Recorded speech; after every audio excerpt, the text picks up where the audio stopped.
आज हम पहुंच चुके हैं पास्ट कंटिन्यूस टेंस। ये हमारा टेंस नंबर 6 है। इन आधे टेंस आज हम मुकम्मल कर लेंगे। जैसा कि कल बताया था कि प्रेजेंट और पास्ट अगर आपने प्रेजेंट में किए हुए तो पास्ट में थोड़ा थोड़ा फर्क आएगा। जैसा कि प्रेजेंट कंटिन्यूस में था रहा है, रही है, रहे। अब चूँकि ये पास्ट की बात हुई है तो पास्ट में था आता है रहा था, रही थी, रहे थे। मैं खाना खा रहा हूँ प्रेजेंट कंटिन्यूस, मैं खाना खा रहा था सिर्फ था का फर्क आ गया, वो पास्ट कंटिन्यूस। जब एक है और था का फर्क आया तो हम यहाँ देखेंगे कि हेल्पिंग वर्ब में भी एक फर्क होगा। वहाँ पे प्रेजेंट कंटिन्यूस हेल्पिंग वर्ब थे इज एम आर और यहाँ पे है वाज। तो वही तरतीब है, सब्जेक्ट हेल्पिंग वर्ब वर्ब और ऑब्जेक्ट। इस टेंस के पास्ट कंटिन्यूस के हेल्पिंग वर्ब है वाज और वर। जबकि वर्ब पहले वजाहत हो चुकी, याद भी होना चाहिए कि कंटिन्यूस में फर्स्ट फॉर्म के साथ आईएनजी का इजाफा, इसे वर्ब की फोर्थ फॉर्म भी कहते हैं। तो ये भी कंटिन्यूस है। अब पास्ट कंटिन्यूस और present continuous is am are helping verb, past continuous was were. वहाँ भी फर्स्ट फॉर्म के साथ आईएनजी का इजाफा, यहाँ भी I am eating Apple present continuous, मैं सेब खा रहा हूँ, मैं सेब खा रहा था। आई वाज ईटिंग, एम और वाज का फर्क हुआ, बाकी वर्ब की फॉर्म वही आ गई। तो यूँ अगर आप आगे बढ़ते जाएंगे, पहले वाले आपको याद है तो आसान होते जाएंगे। मेरे उस्ताद इंग्लिश पढ़ा रहे थे, जुमला बनाएं। मेरे उस्ताद इंग्लिश पढ़ा रहे थे, बजाय इसमें थोड़ी कंफ्यूजिंग इसकी बात समझ नहीं आ रही कि उस्ताद एक है या ज़्यादा है। एक है लेकिन थर्ड पर्सन तो वर आएगा। ज़्यादा थे से पता चलता है लेकिन नहीं चलता, कभी कभी नहीं चलता। जैसा कि इससे पहले भी हुआ था अदब वाली बात, अदब वाली बात हो सकती है।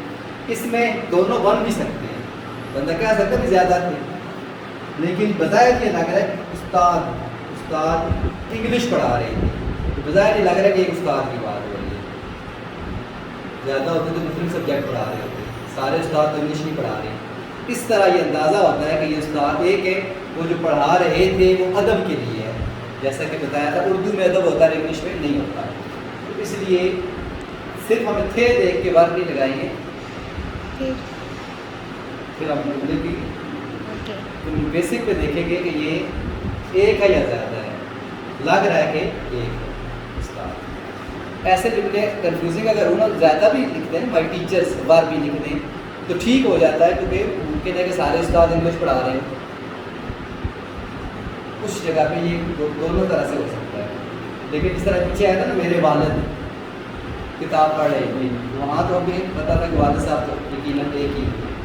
मेरे उस्ताद इंग्लिश पढ़ा रहे थे, माई सब्जेक्ट है, माई टीचर ये सब्जेक्ट हो गया। सब्जेक्ट के नीचे हेल्पिंग वर्ब वाज या वर्ब। तो हमने इतनी बहस के बाद अपने नतीजा निकाला कि एक है ये टीचर है। जब हमने यहाँ टीचर लिख दिया तो फिर तो वाज ही लगाना। अगर आप टीचर्स लिखेंगे ज़्यादा, वो टीचर्स लिखेंगे फिर वाज आएगा। टीचर एक है वाज, और काम है पढ़ाना, तभी तो टीचर है, तो जो टीच करते हैं। टीचिंग आईएनजी का इजाफा हो जाएगा, इंग्लिश।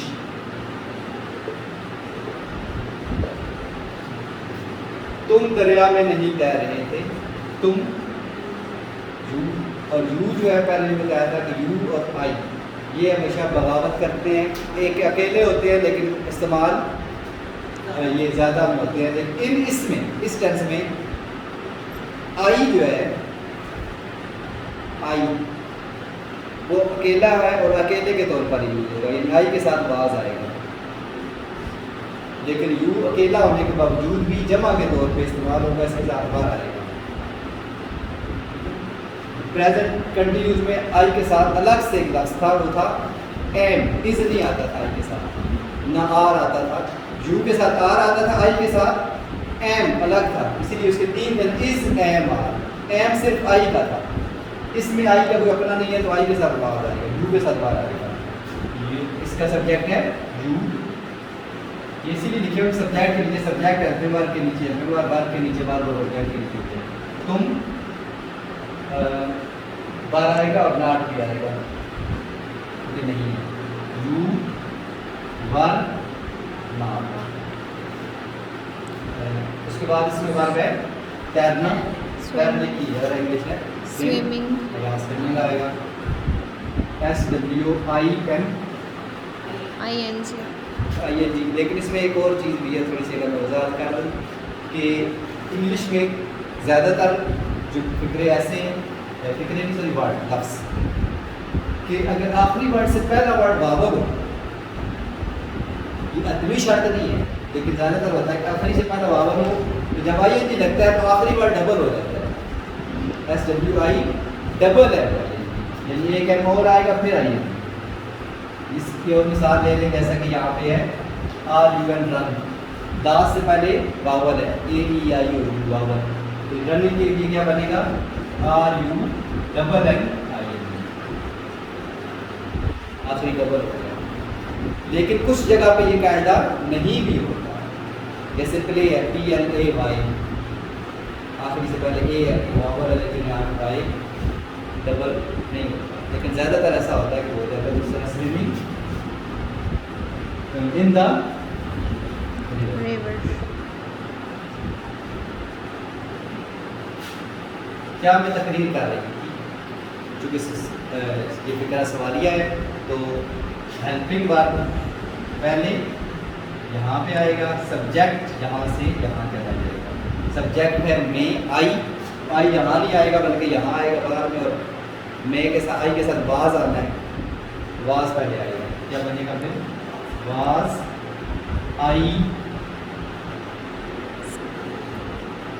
तकरीर करना, करने के लिए यहाँ पे लफ्ज़ आएगा मेक, तकरीर करने के लिए, करना वैसे डू होता है ना, लेकिन तकरीर करने के लिए मेक, तो क्या आ जाएगा यहाँ पे making, was I making speech, was I making speech, क्या मैं तकरीर कर रही थी। आखिरी है लोग हुकूमत के खिलाफ एहतजाज क्यों कर रहे थे, क्यों डबल सवालिया हो गया, वाई पहले आएगा, फिर सब्जेक्ट से पहले एडवर्ब वर्ब आएगा, फिर सब्जेक्ट आएगा, तो क्यों कर रहे थे, महंगाई की मुताबिक तारीफ लेकिन करते भी नहीं है, वाई वर, और फिर क्यों पर, ये दोनों आगे पीछे हो गए, सब्जेक्ट पहले, सब्जेक्ट बाद में और एडवर्ब वर्ब पहले आ गया, वाई बार ऊपर ऊपर, ये जमा के तौर पर इस्तेमाल होता है। इसमें वर्ब है एहतजाज करना, एहतजाज करना, एहतजाज करने की इंग्लिश है प्रोटेस्ट, प्रोटेस्ट, तो ये प्रोटेस्ट के साथ प्रोटेस्टिंग आ जाएगा, PROTESTING, प्रोटेस्टिंग, लोग एहतजाज कर रहे थे, क्यों कर रहे थे, किसके खिलाफ, हुकूमत के खिलाफ, तो हुकूमत वर्ब है, इसमें ऑब्जेक्ट है हुकूमत, उससे पहले आएगा against, against the against the government, ये हमारा टेंस मुकम्मल हुआ पास्ट टेंस।